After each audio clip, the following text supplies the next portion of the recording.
Bridezilla Karen ends up looking like a pauper at her own wedding. I, F48, have known Pat, F48, for decades as far as I can remember. She was fixated on having 5 children and a picket fence dream life. I slowly cut ties with her in college because she was an opportunist and I didn't trust her. She is both manipulative and forceful. Her idea of cute rubs me the wrong way. Pat likes to walk like a penguin when she wants to elicit pity, and she usually does this when she wants to evoke the underdog narrative. I've never seen someone act so despicable and ridiculous at the same time. I moved on with my life happily, got rid of her 4 years. Pat eventually found me on Facebook. I accepted her friend request out of politeness. Pat has become the epitome of a permissive mother. Her 5 kids do as they please, and she never calls them out. She tried to force a relationship between me and her daughters and made them call me auntie. Pat tried to drop them at my house uninvited. Her phone calls were insistent. She tried to monopolize my time and she began to show up at my job. I created some boundaries, so she tried to find loopholes. It was a nightmare.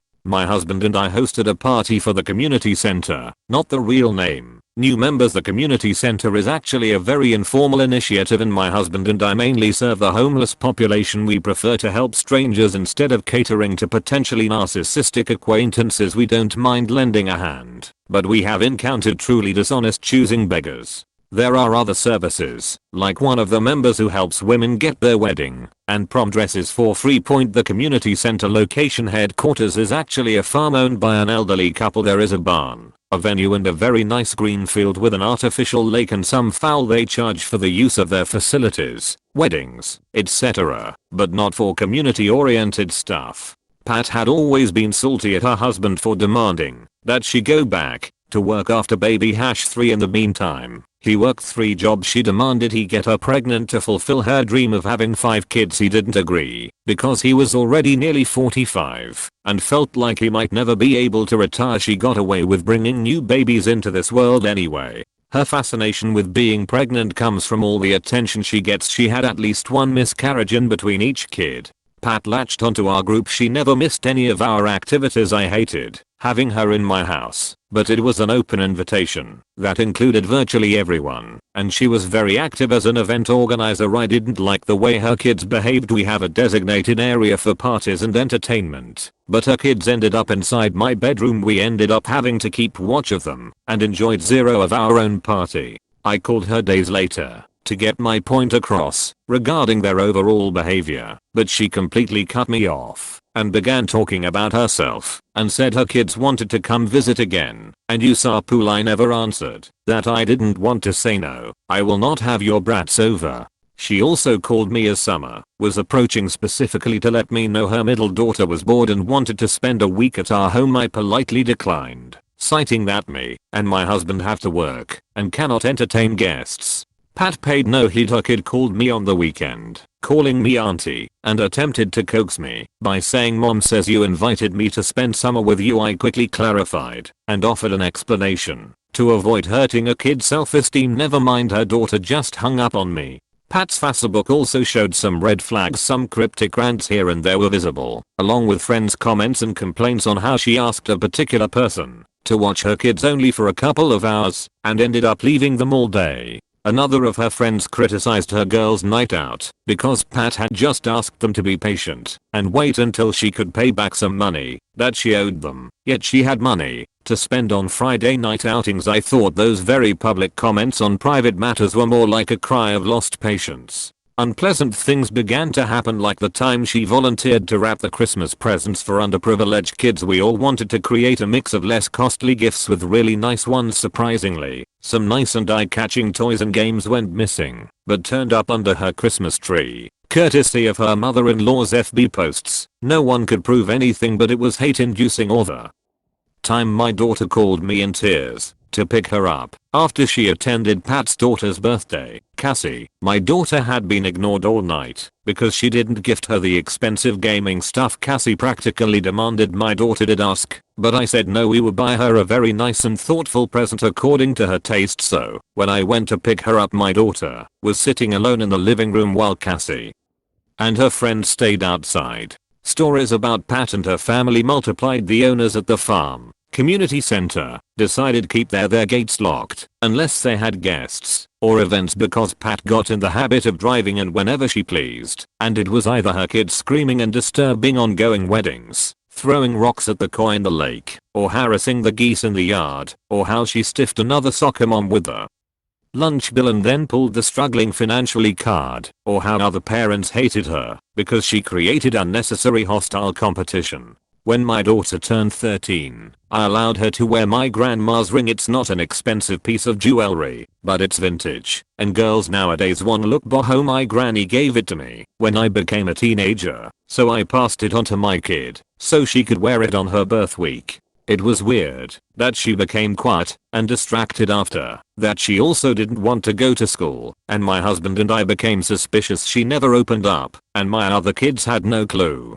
We went to her school, but her teachers assured us nothing had changed in her environment. My husband and I suspected she was being bullied, but our kid gave us no tools to support her. My kid is very sunny and very compassionate. She has never had any problems with other kids. I called her best friend's mom Natalie, my kid's BFF, told us what was going on. Cassie, Pat's eldest, and my daughter had become close. I knew this and wasn't too thrilled. I found the age. Cassie was 17. Gap not exactly inappropriate, but I'd rather see my daughter spend time with friends in the same age range. Cassie is very beautiful and a gifted student. She is also very conceited. To make this story short, she asked my daughter if she could try on the ring and refused to give it back. She later claimed that she lost it but would look for it, so my daughter was distraught. My daughter kept asking for her ring, and as a result, Cassie shunned her and spread the word that my kid was trying to steal her ring. Some kids at school took Cassie's side, so now Cassie just wore my kid's jewelry to school like nothing happened. If that doesn't qualify as taunting, I don't know what does. My guilt comes from not being able to get my daughter to open up and feel safe telling me the truth. I talked to her and she burst into tears. I was both pained as a mother and furious that some teenage BTCH was doing this under our noses. I went straight to Pat's car after school. I asked to talk as Cassie was about to go in, so I grabbed Cassie's hand and asked to see her jewelry. Cassie froze and she tried to make a fist, so I became relentless. Cassie yelled "Mom," and Pat struggled to get out of the car. I slid the ring off. Cassie has tiny hands and wore the ring on her index finger. First Pat yelled at me after I confronted her with the engraving on the band. My grandma's maiden name. She argued it was loaned to her daughter by my kid. Then she said she bought it. I paid no heed. I did warn them that I knew Cassie had become an abusive friend to my daughter. Pat called me to tell me off. She said she was trying to raise an assertive young woman, and I had just messed that up by being overbearing. She never apologized for her thief of a child. Pat's husband, Hank, is what can be described as a doormat. Pat wore him down to a knob. He had no choice but to obey her to keep the peace. She was a bully who actively withdrew affection when he didn't follow her wishes, even in public, so she got kids #4 and #5 after a relentless campaign that included leaving him for 2 months. Her pregnancies were a nuisance because she expected to be treated like the only lady who has even been pregnant. She strolled around in a wheelchair almost immediately after getting pregnant, and she would get very sick on weekends, so her kids were often sent to friends and family so that she could rest. Pat systematically bullied Hank. She would leave town and take the kids with her. Poor Hank would look distraught, drinking on his porch or just looking really lonely. This is how she got off the hook and was able to leave her job.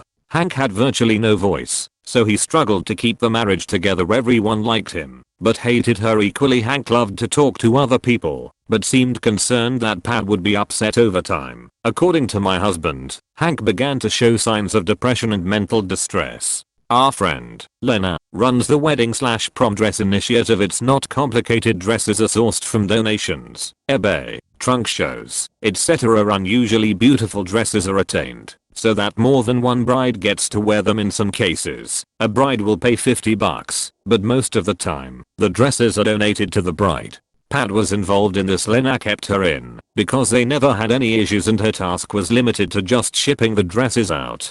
Pat decided to renew her vows and her Bridezilla Karen's attitude became the icing on the cake. For starters, she bullied another couple into giving up their wedding date at the farm because she needed her renewal to match her exact wedding date. They were not impressed with her harassment, so they booked another venue. As a result, the farm owners were pissed because Pat was already costing them money after she had successfully negotiated a cut in their rate because she couldn't afford it, but will repay by doing maintenance work around the venue. She never made good on her word. Pat became attached to a particular dress that was already assigned to another bride. Lena made it clear that she would need to pay for her own dress, so Pat played it cool and shipped the wrong gown instead. She was adamant that it was the right dress. Despite all the notes on Lee's agenda, the other bride was truly gracious about it. She was obviously disappointed, but never made a scene. What bothered me most is that I picked that dress and bought it for $40 at a garage sale. Not my money, Lee's money. It was a vintage dress, ankle length, white with lots of lace, and a huge bargain again. When confronted,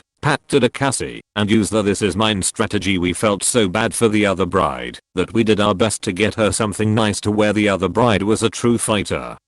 She had pulled out of welfare, earned her high school diploma, and was working to get on her feet by trying to earn a certificate as an acrylic nail technician. So, her award was to have some Karen steal her dress. Pat never admitted to messing up, but just by the fact that she claimed it was her dress, we knew. Lena never allowed her in her warehouse again. Their last phone fight ended with Pat bringing up the other bride's past like it mattered, and this conversation is over. "It's my dress and you are mistaken." That was weeks before the other bride's wedding. Pat went all out on her wedding decor. She spent way too much. She hired a caterer for some food, mainly mimosas and appetizers, but the wedding invitation included a request for specific dishes for her Sunday brunch wedding. Either she ran out of banquet money or was on a complete mucha mode. I picture the penguin walking upon practically asking everyone to supply her wedding reception grub, and I cringe. There is nothing wrong with potluck weddings. In fact, they can be a nice addition to a very cozy and family-oriented wedding reception. But,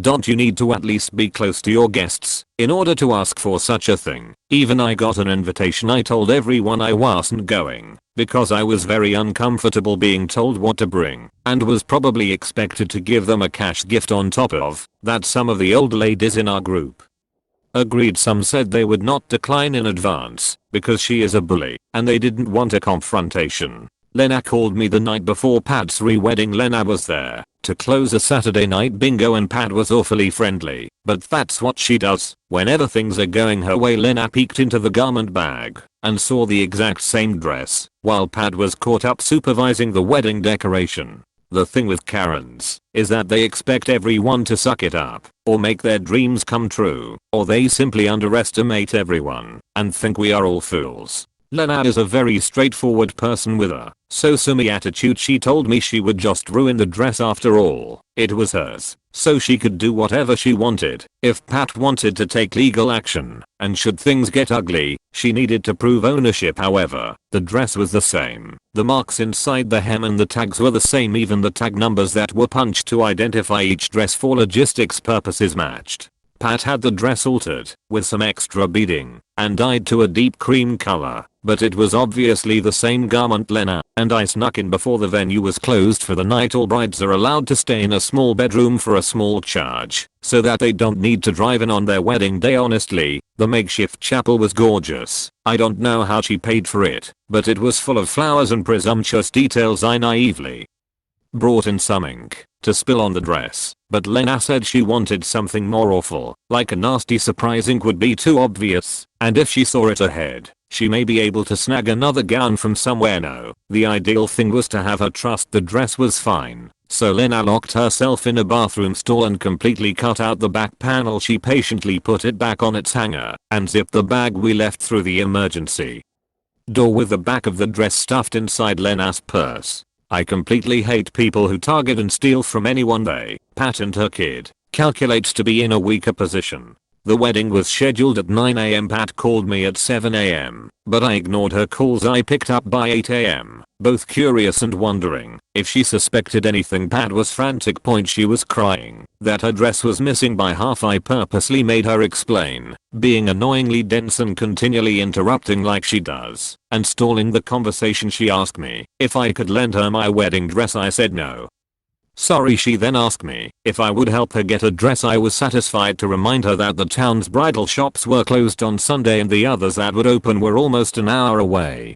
The farm is already almost 1 hour away from our town. If Pat could get a shop to rent a dress, she would need to try the dress on and get it steamed. Even if the dress was ready to wear, it would easily take more than 2 hours. Round trip. She tried to ask me to go pick a dress. Who would pay for this? Even if a shop were open and brought her a dress, it would add to the cost also. These shops open at 10 or 9:30. At earliest by time they got to her, it would be time to wrap up the wedding, because she needed to clear the venue by 12 o'clock for the next event. She broke down and mumbled some stupid stuff I didn't understand, so Pat hung up on me and called Lena instead. She asked Lena to bring her anything she had available, Lena, and I ended up delivering the most outdated, moss-smelling, oversized dressed. Pat's disappointment was a mix between angry and emotional. She also tried to wear her knee-length silk bridal slip as a wedding dress, but it was too obvious and it really looked cheap. She tried to get her daughter to give her her own dress to wear with an open back zipper due to fitting issues, but Cassie refused, asking if she was supposed to attend the wedding naked. She got a point, plus Cassie is petite. The dress needed a petticoat to plump up the skirt, which wasn't available, so it dragged all over the floor and Pat had to keep pulling it up. Pat walked down the aisle with one hand on her bouquet and another one grabbing her dress. The dress looked limp and weird with the arrangements of pins they didn't show that caused the sleeves and neckline to pucker into messy rims. She spent the ceremony looking uncomfortable and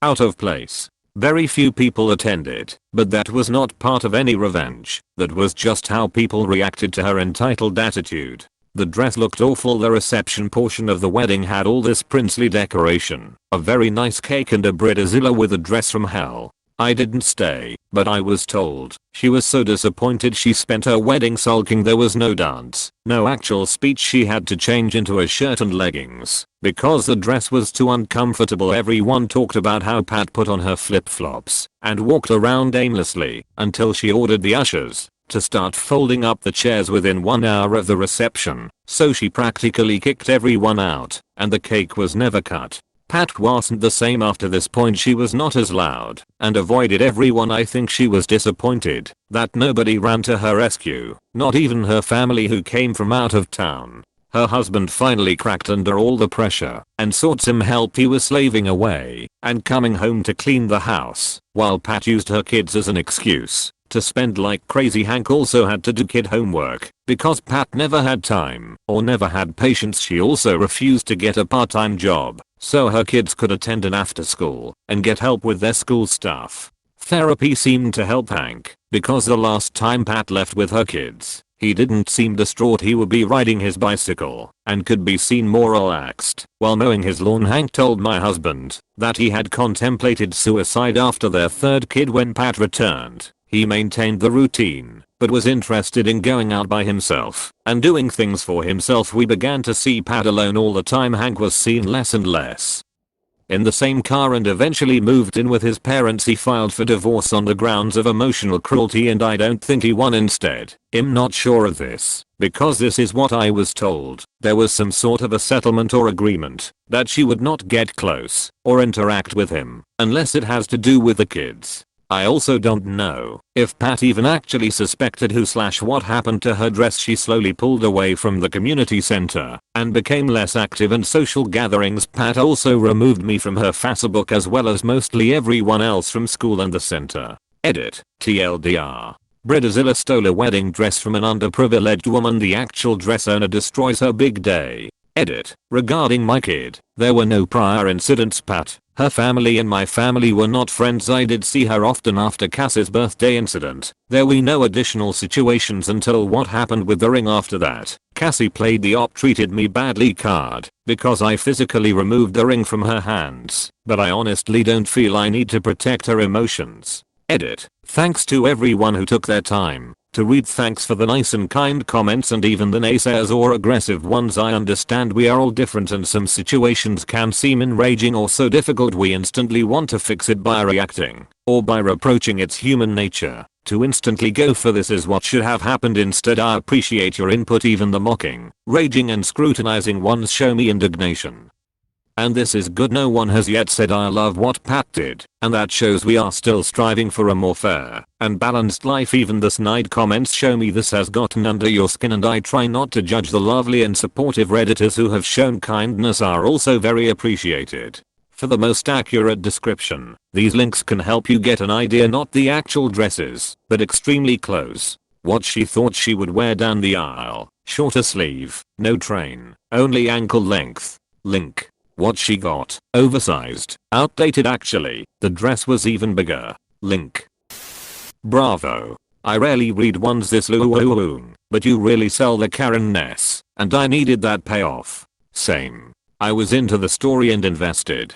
The Karen of Karens truly got what she deserved. Just gotta take them down one at a time.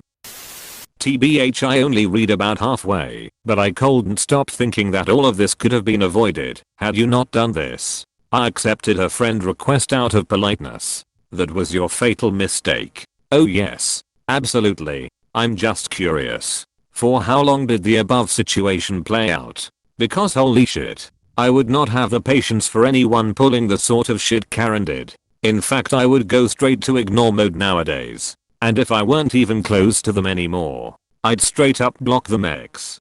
But hey, you got a hell of a story. Poor Hank. I hope he's okay. Agreed. I need an update on Hank. Dude deserves happiness. Hank has been working on practicing self-care. He keeps in touch with some of the guys. I'm told he has become very conscious on doing exactly what brings him happiness, and has almost completely cut Pat off thanks to working with a mediator. So their texts are only about school, etc. The judge ordered Pat to get a job because he noticed she was not taking actual responsibility for them, and also ordered her to cut down on any extracurricular activity that represented high expenses. Hank seemed to be experiencing panic attacks, but he wasn't fully aware, and he thought his mind was foggy or that he needed more rest. He also got to become an apprentice mechanic for motorcycles, and that keeps his mind fresh. What gets me is that she never even questioned or suspected who might have destroyed the dress. The implication of course being that she's burnt so many bridges and pissed so many people off. There was no telling who sabotaged her, so she just had to roll with it. On another note, I'm really happy Op got Granny's ring back for her daughter. Lol. I think maybe not immediately, but she must have added 2+2 after the fact. Most likely she pissed off the alterations person and assumes they did it. Read the whole things. Can't help to feel really bad for your daughter though. Edit. TLDR. Bridezilla stole a wedding dress from an underprivileged woman. The actual dress owner destroys her big day. I always think of it as the universe is working though me to check you for your BS. Sad story, but had to be done.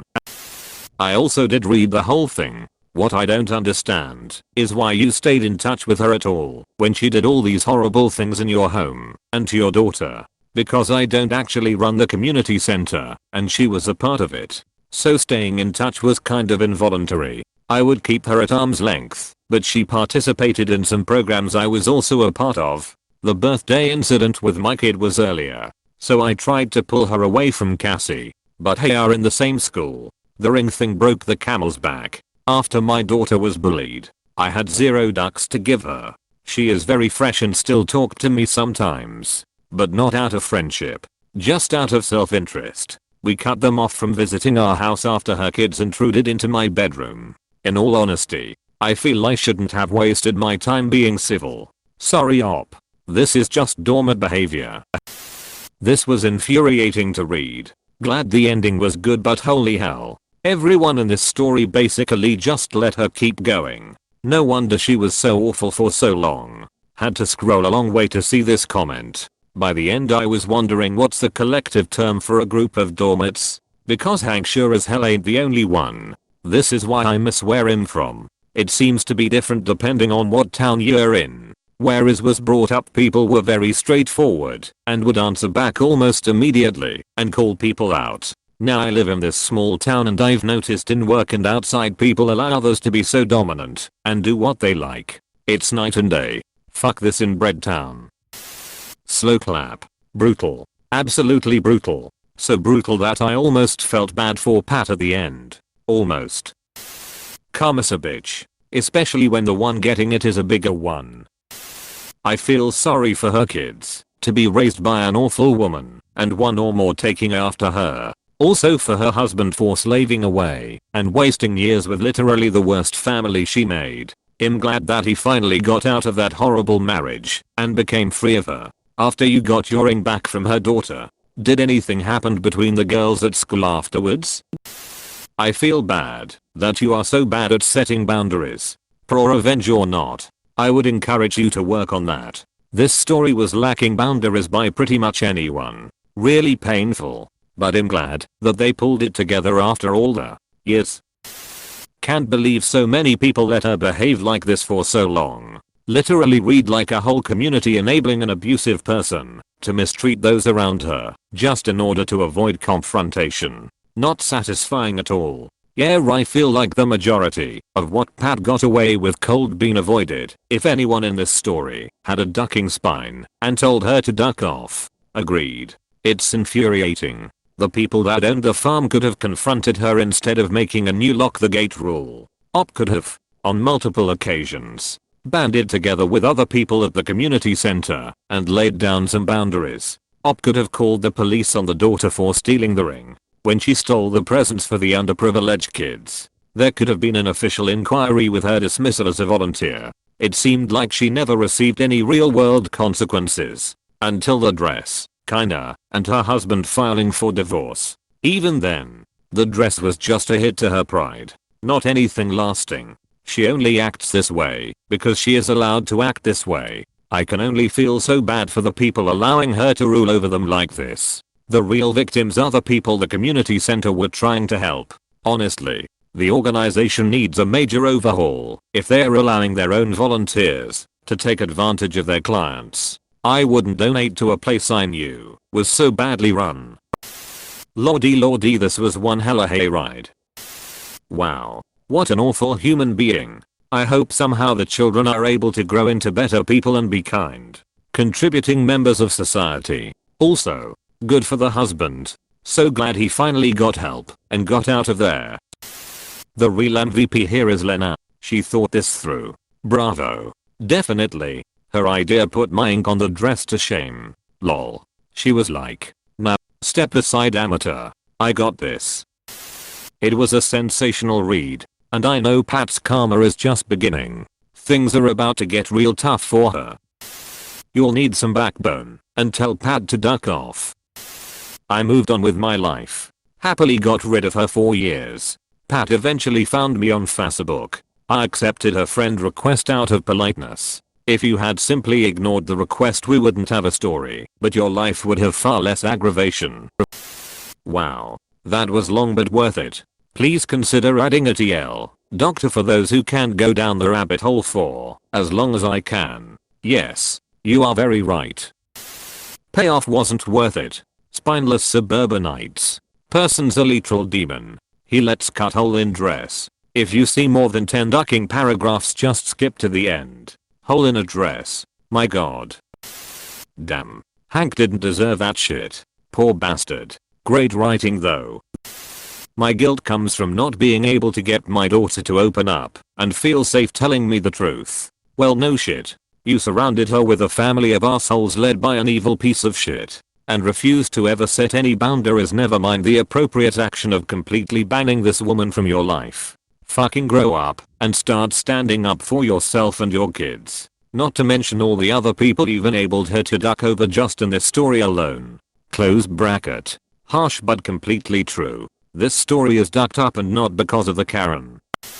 Oh yeah, she sounds awful. I want to see a picture of her dress so bad. It was the long puffed sleeve, satin, high neck type with mitten sleeves, and designed to be a pumpkin skirt. Only the skirt was limp because there was no petticoat. Like this? Link. Static.com/images. Q equals TBN and 9GCTM underscore Elixir 4HC30DII2-4 underscore B underscore UOX Jusely 7 at 6 keys Q4 and S equals 10. Not sure what mitten sleeves are though. Like skin tight sleeves all down the arm to the fingers? Plus puffed shoulders. Wow. Good for Hank though. Getting away from the manipulative B. This is a perfect story to prove that so much harm could have been avoided to everyone. If everyone wasn't so passive and let Pat roll over them. Nothing against Op. The story was well written, though maybe a bit too many topics and past in it in my opinion, and I enjoyed reading it. But it also shows that practically every single situation could been avoided if everyone wasn't constantly giving in. The thing with Karens is that they expect everyone to suck it up or make their dreams come true, or they simply underestimate everyone and think we are all fools. Well, that's exactly what happened over years though, until the wedding. However, the fallout with your dress idea was gorgeous. Very well done. Many thanks. You have many strong points in this. This reads like a creative writing exercise. JFC. I stopped reading long before the punch. All you had to do was say no the ducking friend request. You're ducking 48. Throw that doing shit you don't want to do out of politeness bullshit out. I guarantee Op tells people that she hates drama too. There is no pro-revenge or even a little bit satisfying about this post for the introduction you wrote. Nothing about this makes me feel anything but awful. This entire post is just depressing. Everyone in this story is awful. Her daughter is lovely. I read the whole thing and the revenge was beautiful. Wow. Amazing. Quick question though, why didn't you just hide the dress? I feel bad that such a pretty dress was destroyed and couldn't be worn by the other lady. It wasn't up to me. It belonged to Lena. I would have preferred to take the dress away. Period. Lena said if the dress went missing or visibly damaged, Pat would comb the earth trying to find a replacement and could succeed. It was the night before the wedding. I know I opened my dress just to get a glance so many times before my own wedding. Most brides do. Lena wanted Pat to wake up to a ducked up dress without the benefit of a sleepless night making phone calls, or the benefit of at least being able to work something out. I don't believe any of this. This woman was hideous after the second paragraph, but no one cuts her off. She steals your ring and you don't immediately cut her out of your life. You don't have to engage with her. This story makes absolutely no sense. Look at Op's profile and other posts. Very suspect. How many revenge stories can one person possibly have? Also, someone sexually harassed your niece gets ruined, but the girl that stole from your daughter gets a stern look. Sorry. I'm glad this is BS. Almost everyone in the story were some of the most spineless people I've read about. Please click subscribe if you enjoyed this video.